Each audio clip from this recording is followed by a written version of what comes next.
Hello, bonjour ou bonsoir à toi, dépendamment de l'heure à laquelle tu nous suis.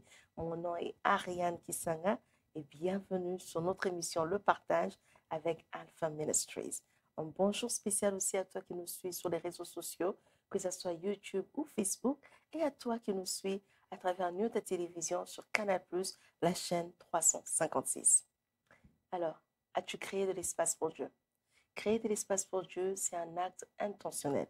Tu dois décider de faire une pause à tes activités, à ce que tu vas faire pour te laisser être, pour te laisser libre d'être dans la présence de Dieu. Alors, as-tu créé de l'espace pour Dieu? J'espère que tu l'as fait. On va commencer par la prière. Et notre prière aujourd'hui est tirée de Psaume 23 au premier verset. Je lis dans la version Louis II. La parole de Dieu dit, le Seigneur est mon berger, je ne manquerai de rien. Je ne manquerai de rien.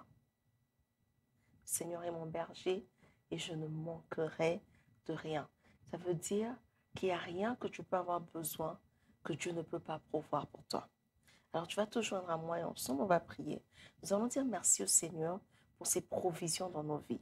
Nous allons dire merci au Seigneur parce qu'on ne manquera de rien. Il n'y a aucun besoin, il n'y a aucune envie que tu peux avoir que Dieu n'est pas capable de pourvoir. Dieu va te donner tout ce dont toi tu as besoin. Alors nous disons merci au Seigneur. Merci pour sa provision. Merci parce qu'il est celui qui nous donne ce que dont nous avons besoin. Nous manquons de rien à cause de sa présence. Nous manquons de rien parce qu'il est notre berger. Nous manquons de rien parce qu'il est celui qui veille sur nous. Nous manquons de rien parce que celui qui a un regard favorable envers nous. Éternel, nous te disons merci. Merci pour la provision. Merci parce que nous manquons de rien dans notre vie. Merci parce que nous ne manquerons pas aussi de ta présence ce soir. Pendant ce temps de partage, tu es présent. Saint-Esprit, merci pour ta présence. Merci parce que tu es celui qui pourvoit à tout. Merci pour le message que toi-même tu nous donnes dans le nom puissant de Jésus. Nous avons assez prié. Les saints de Dieu disent Amen, Amen, Amen. Alors aujourd'hui, nous allons parler de la bataille intérieure. Et notre texte de base est Jacques chapitre 4 du verset 1 au verset 5. Je vais lire pour nous dans la version Louis II pour qu'on comprenne tous de quoi il s'agit. D'où viennent les luttes et d'où viennent les querelles parmi vous? N'est-ce pas vos passions qui combattent dans vos membres? Vous convoitez et vous ne possédez pas. Vous êtes meurtriers et envieux. Vous ne pouvez pas obtenir, vous avez des querelles et des luttes. Et vous ne possédez pas parce que vous ne demandez pas. Vous demandez et vous ne recevez pas parce que vous demandez mal, dans le but de satisfaire vos passions. Adultères que vous êtes, ne savez-vous pas que l'amour du monde est inimitié contre Dieu? Celui donc qui veut être ami du monde se rend ennemi de Dieu. Croyez-vous que l'Écriture parle en vain? C'est avec jalousie que Dieu chérit l'esprit qu'il a fait habiter en nous. Est-ce que tu t'es déjà posé la question en te disant pourquoi Dieu ne m'accorde pas ce que je lui ai demandé? Ou pourquoi Dieu semble utiliser d'autres personnes et pas moi? Ou même encore, est-ce que je ne suis pas capable de faire cette tâche? Pourquoi pas moi? Mais tu te poses ces questions pas pour t'améliorer, mais tu te poses ça en rivalité, en compétition avec d'autres personnes. En fait, ce que tu essaies de dire, c'est pourquoi pas moi? Je peux faire mieux que ça. Pourquoi on ne m'a pas choisi moi? Cette place, c'est ma place. Pourquoi je ne suis pas là? Ces questions sont la source des querelles. Ces questions sont la source des problèmes que l'Église a et que l'Église avait en son temps. C'est pour cela l'apôtre Jacques prend ce temps pour nous parler dans Jacques 4 de ces problèmes. Et après, ce n'est pas un problème de te remettre en question si tu veux t'améliorer. Le problème est quand tu utilises ça pour maintenant être envieux, pour désirer ou convoiter ce que quelqu'un d'autre a. Donc, juste pour me mettre dans le contexte de la lettre de Jacques et la lettre porte l'auteur, le nom plutôt de son auteur. L'auteur est connu comme le demi-frère de Jésus-Christ. Il était aussi un des responsables, le premier chef même de l'Église, le premier évêque de l'Église chrétienne à Jérusalem. Et on voit son autorité dans Acte 15 quand il vient et il refuse qu'on puisse imposer aux gentils, aux nouveaux convertis, aux païens, les rituels juifs. qu'on leur impose pas, qu'on leur donne pas ce fardeau à se conformer au rituel juif. La lettre qu'il écrit s'adresse en fait à la communauté chrétienne qui était dispersée dans l'Empire romain. La communauté était dispersée en ce temps-là, mais c'est comme moi et toi aujourd'hui aussi. Nous sommes dispersés. Moi, je suis dans un pays, tu es dans un autre. Peut-être tu me suis même sur un continent qui est différent du continent dans lequel moi je fais l'émission. Nous sommes cette même communauté chrétienne, mais dispersée par le monde. Et Jacques voulait que la communauté chrétienne, que ces chrétiens vivent une vie chrétienne qui était pratique, une vie chrétienne que les autres pouvaient voir. Pas seulement une vie chrétienne de connaître les Écritures, de connaître les paroles, mais une vie chrétienne qui était pratique. Et dans le chapitre 4 de sa lettre, il adresse ce problème d'envie, ce problème de rivalité, ce problème de convoitise qui a amené à des querelles, à des meurtres, à des calomnies dans l'Église à l'époque. Mais ces mêmes problèmes, moi je crois, se passent aussi dans nos églises aujourd'hui. C'est vrai qu'il y a des commentateurs qui disent que Jacques, en fait, s'adressait aux enseignants, aux personnes qui avaient des positions plus élevées, pas seulement aux chrétiens, aux chrétiens ordinaires. Parce que ces gens-là, ces enseignants se battaient pour le pouvoir et se battaient pour la position. Mais moi, j'aimerais bien dire aujourd'hui que je crois que cette lettre s'adresse aussi aux chrétiens ordinaires et à tout chrétien. Parce qu'on voit ça aujourd'hui, combien on se bat pour les positions, combien on se bat pour les titres, pour le pouvoir dans l'Église de Dieu. Et Jacques écrit cette lettre en avertissement, en fait. Il utilise un ton qui est vraiment dur. C'est le ton le plus dur qu'il a utilisé dans toute sa lettre. Parce qu'il veut les avertir qu'en faisant cela, qu'en se battant pour leur propre convoitise, pour leur propre désir, en fait, ils commettaient l'idolâtrie. Ce qu'ils faisaient n'était pas différent de ce que Israël avait fait quand ils ont construit le veau d'or. C'est qu'ils mettaient quelqu'un d'autre, ils mettaient une autre chose au-dessus de Dieu et ils se plaçaient eux-mêmes au-dessus de Dieu. Jacques parle et leur dit que même la façon dont ils prient, ils ne reçoivent pas parce qu'ils ne prient pas avec des bons motifs. Leur motivation de la prière est mauvaise. Or, Dieu ne répond qu'à une prière qui est faite avec des bonnes motivations.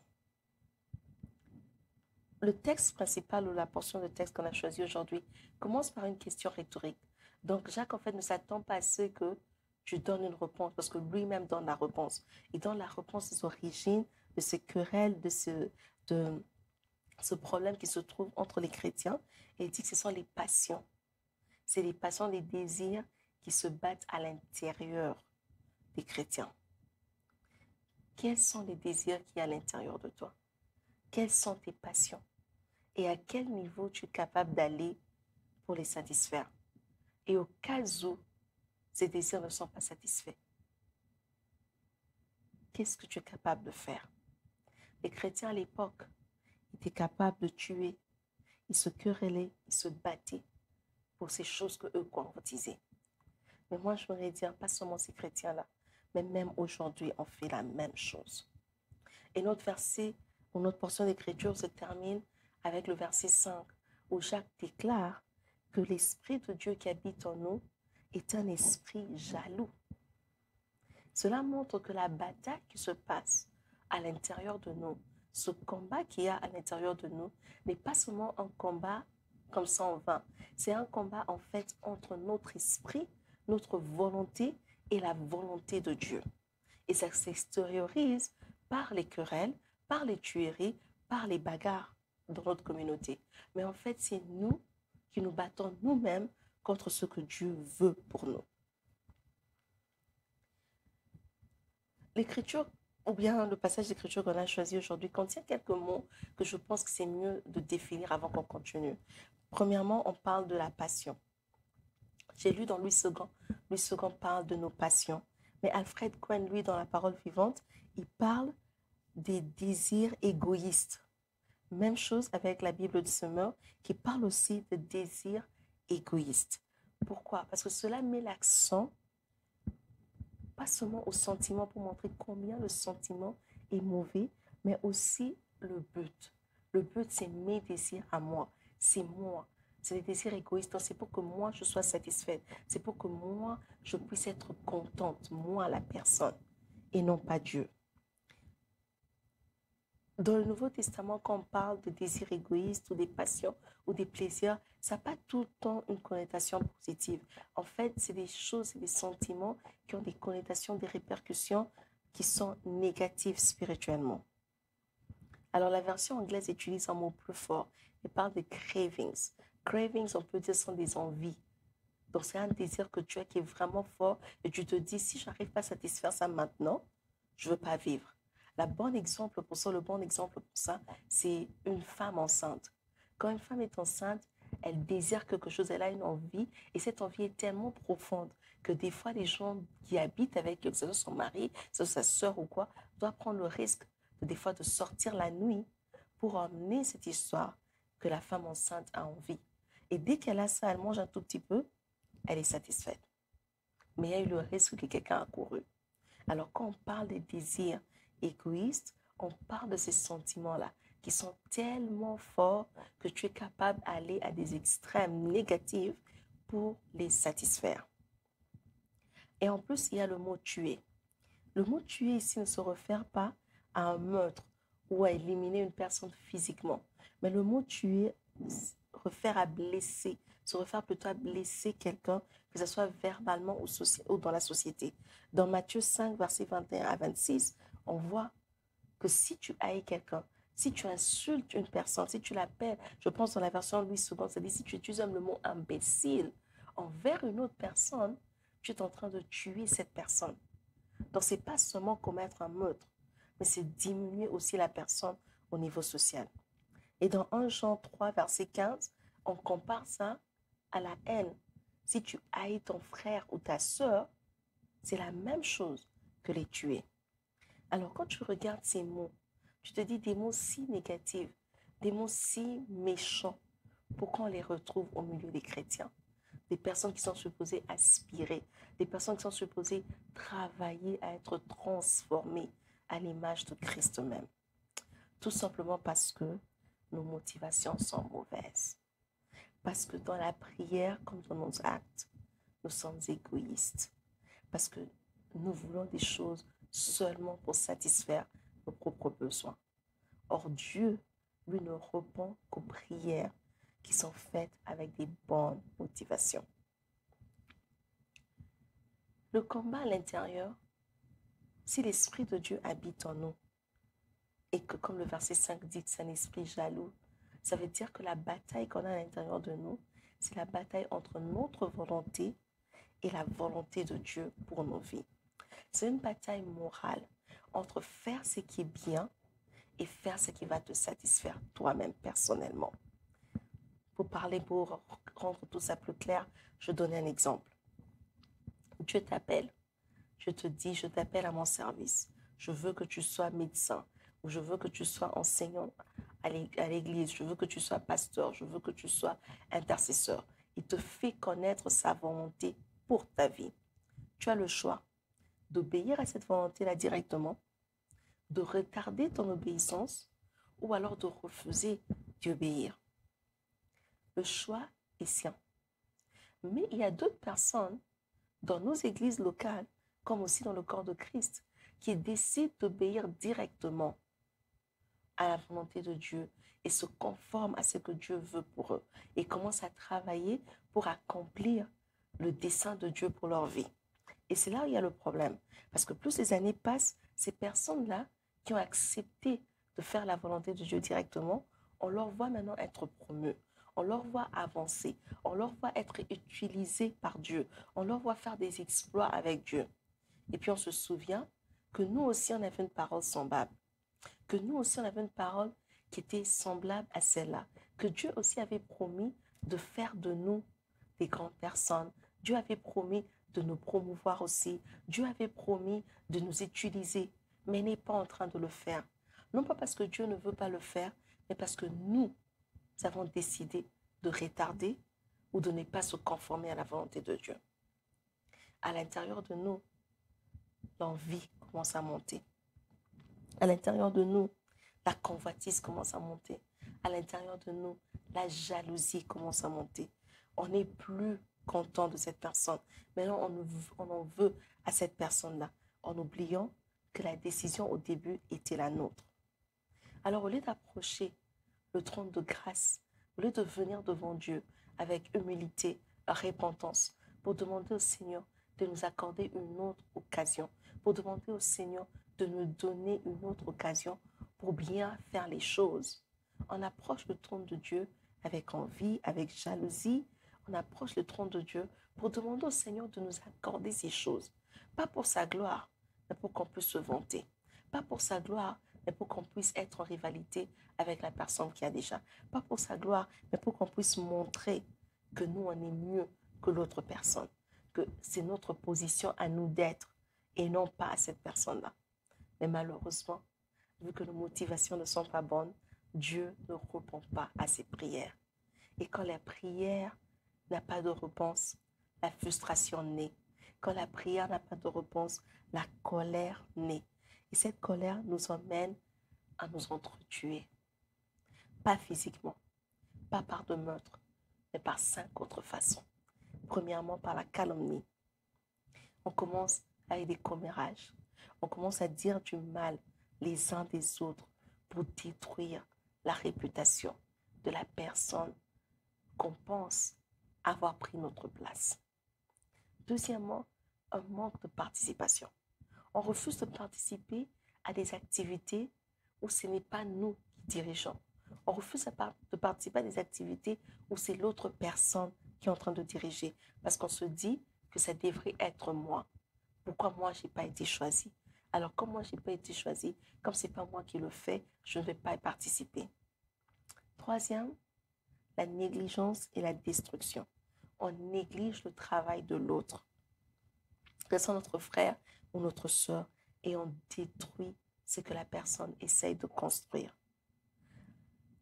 Disons par exemple qu'une personne est en train d'organiser, disons, un dîner pour les femmes dans l'église. Et les pots de fleurs, vous pouvez voir que ça a des cassures. Au lieu de dire à la personne, regarde, les pots de fleurs ont des cassures, en levant, en remplaçant, toi tu préfères laisser ces pots de fleurs avec cassure. Et quand les gens viennent, tu peux pointer, ah regarde, elle a voulu organiser, mais regarde, les pots de fleurs ont des cassures.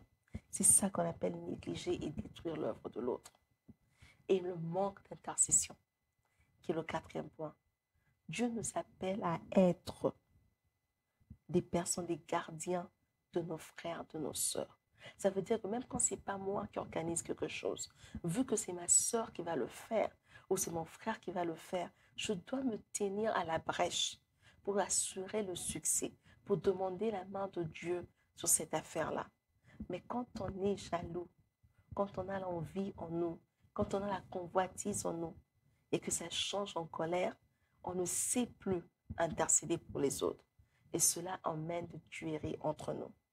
Et en 5e lieu, c'est qu'on crée des cliques, des petits gangs à l'intérieur de l'Église. C'est comme, vous êtes mes personnes, tu fais partie de ma gang, et nous tous ici, on ne soutient pas telle personne, ou on n'encourage pas telle autre personne. Ces choses tuent l'œuvre de Dieu. Ces choses créent des querelles parmi nous. Il y a 2 sentiments que nous gardons dans nos cœurs qui entrent en conflit avec l'Esprit de Dieu. Et Jacques 3, versets 13 à 16 nous en parle. Ces sentiments sont la jalousie et l'esprit de rivalité.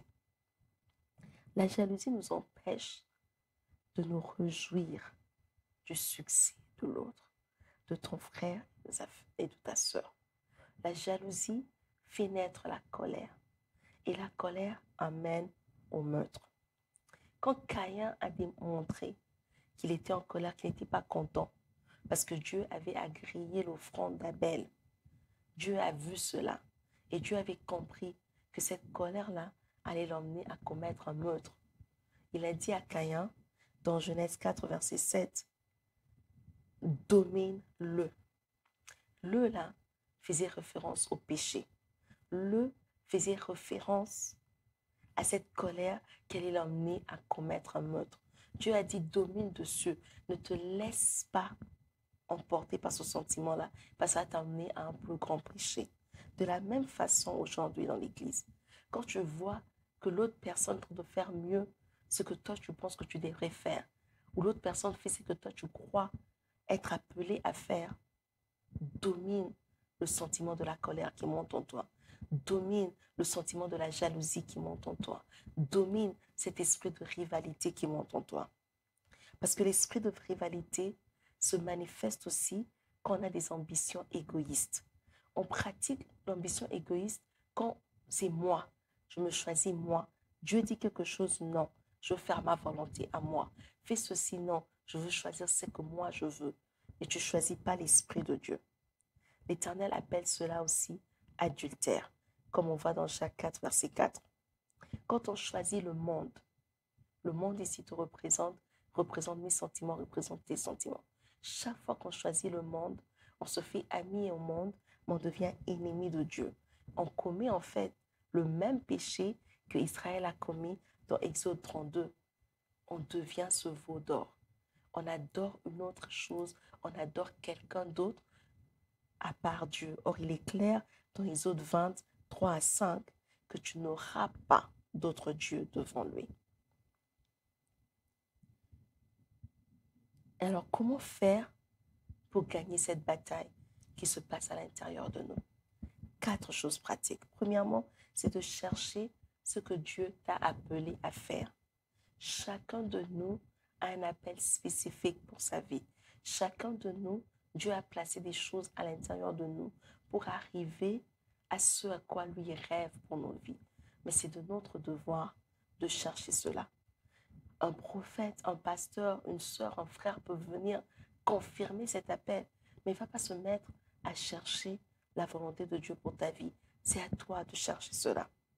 Et après, c'est d'assurer que l'activité ou la chose que tu veux demander en prière ou que ce que tu veux entreprendre va s'aligner avec la volonté de Dieu pour toi. Parce que si ça ne s'aligne pas avec la volonté de Dieu pour toi, tu es encore en train de commettre l'idolâtrie. Tu es encore en train de choisir autre personne qui est toi au-dessus de Dieu. Après, tu dois vérifier ton cœur. Est-ce que tu es prêt à renoncer à ton désir pour faire la volonté de Dieu? Si chacun d'entre nous en tant que chrétien arrive à ce niveau où on est prêt à renoncer à nos propres désirs pour faire la volonté de Dieu, on n'aura plus de querelle entre nous.